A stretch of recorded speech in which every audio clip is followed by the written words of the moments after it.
Et dans la bataille pour la sécurité alimentaire, un nouveau programme vient de voir le jour, le programme de promotion des systèmes alimentaires locaux lancé par la Confédération paysanne du Faso et le réseau des organisations des producteurs et paysans de l'Afrique de l'Ouest. Le PROSAL se fixe pour objectif d'atteindre l'autosuffisance alimentaire par les produits locaux.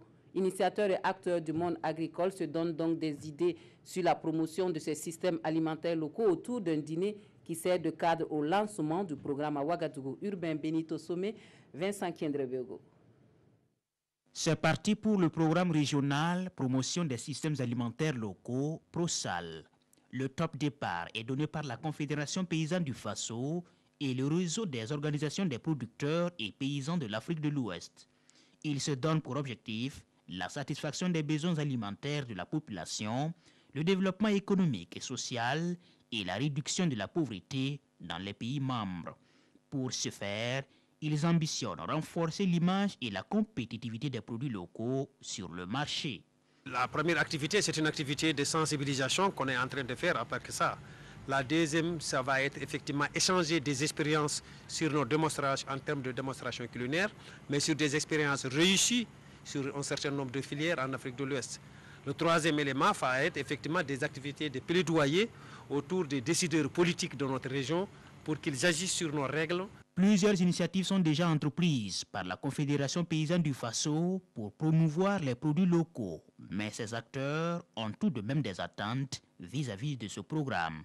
Et nous attendons que tous les consommateurs soient sensibilisés à la consommation des produits locaux.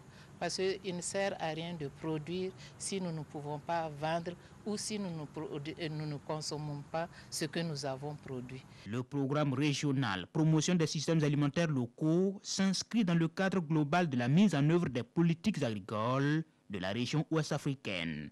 Il s'étend sur la période 2017-2020. Et pour être complet sur le sujet, notre entretien avec le secrétaire général du ROPA, M. Najirou Sall. Bonjour, M. Sall. Bonjour. Avant d'en venir au programme que vous venez de lancer à Ouagadougou, on voudrait juste avoir une idée sur la situation globale de la campagne agricole cette année dans la sous-région. Est-ce qu'il faut s'inquiéter réellement, comme c'est le cas un peu au Burkina Faso? Globalement, nous sommes dans une situation où nous sommes en train de récolter les informations au sein des plateformes membres du ROPA qui sera publiée au mois de janvier à Bamako normalement, mais d'une manière globale, nous avons quand même eu une disparité de la pluviométrie dans l'Afrique de l'Ouest d'une manière globale. On vient de sortir en même temps du RPCA, des réseaux de prévention des crises alimentaires, qui a donné des situations un peu mitigées d'une manière générale. Okay. Alors, malgré la faible production de cette campagne due à la mauvaise répartition des pluies, comme vous l'avez dit, le gouvernement burkinabé en tout cas refuse de parler de famine pour le moment puisque les dispositions sont prises pour une gestion efficiente des stocks de sécurité. Est-ce que le programme que vous lancez là peut s'inscrire dans cette logique? Bon, le programme que nous venons de lancer, c'est le fondement de la création du réseau des organisations paysannes que nous sommes. Nous avons été initiés en 2000 pour promouvoir et travailler sur deux conditions. La première chose, avoir la voix en tant qu'acteur qui doit participer sur le développement de notre Afrique. Deuxièmement, pour promouvoir tout ce que nous produisons en termes d'agro-sylvopastorale et halieutique. Pour y arriver, nous avons réfléchi, il y aurait une bonne production s'il y a une bonne consommation. Le lien entre les deux est systématiquement fondamental. Nous avons eu quand même des atouts dans cette région qui nous ont amenés à promouvoir ce projet. Notre premier atout, c'est que nous avons un seul outil de politique agricole qui est l'ECOAP, qui vise la souveraineté alimentaire dans notre région. Nous pensons que d'une manière mathématique et très simple, pour arriver à cette souveraineté alimentaire, il faut suffisamment produire, mais il faut consommer suffisamment ce que nous produisons dans notre région. Et nous avons lancé ce projet dans le cadre d'augmenter, de continuer à la sensibilisation qui a été déjà lancée en 2004 au niveau du repas par le stimule qu'on a appelé l'Afrique nourricière du repas. Alors, le programme régional de promotion des systèmes alimentaires locaux veut donc mettre à contribution ces produits locaux-là pour atteindre la sécurité alimentaire. Comment cela va se passer? Surtout, comment ça va se passer pour la sensibilisation au sein des populations? Pour la sensibilisation, nous allons avoir une stratégie à plusieurs vitesses et plusieurs cibles. La première cible, c'est que nous partirons dans une plateforme membre pour sortir des expériences réussies en termes de consommation locale ou bien en termes de transformation et de commercialisation de nos produits pour les essayer de travailler sur leur mise en échelle. La deuxième stratégie que nous aurons, c'est de parler avec les décideurs politiques de notre région et de nos États pour qu'ils puissent prendre des décisions qui permettent de favoriser effectivement cette consommation locale. Le troisième élément, nous participons actuellement au nom du repas. Il y a 7 personnalités qui ont été choisies dans la région sur la circulation libre de nos produits, dont la CEDEAO a fait le faveur à Europa d'y participer. C'est pour apporter la sensibilisation de l'ensemble des acteurs sur la libre circulation de nos produits dans cette région où nous avons un seul marché. Ces 3 éléments nous permettront fondamentalement d'apporter notre contribution sur la consommation de nos produits dans cette région. Et pourquoi, M. Sall, les Africains ne consomment pas ce qu'ils produisent? Qu'est-ce qui fait problème? Il y a 2 éléments. La première chose que je dois dire aux citoyens africains, en fonction de l'option que nous aurons en termes de consommation, si nous prenons l'option de continuer à consommer des produits importés, les conséquences, c'est effectivement des balances commerciales qui poseront des difficultés, c'est l'endettement de nos pays. Si nous prenons la préférence de consommer ce que nous produisons, la conséquence, le développement agricole. Le pourquoi, ça peut s'expliquer par 2 niveaux. Nous avons beaucoup négligé, quand même, il faut le reconnaître, à promouvoir nos systèmes alimentaires en termes de leur valorisation, de leur transformation, de leur commercialisation.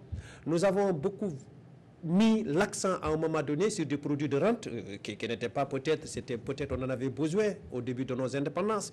C'est ça en même temps qui n'a pas joué à la faveur de la consommation de nos produits.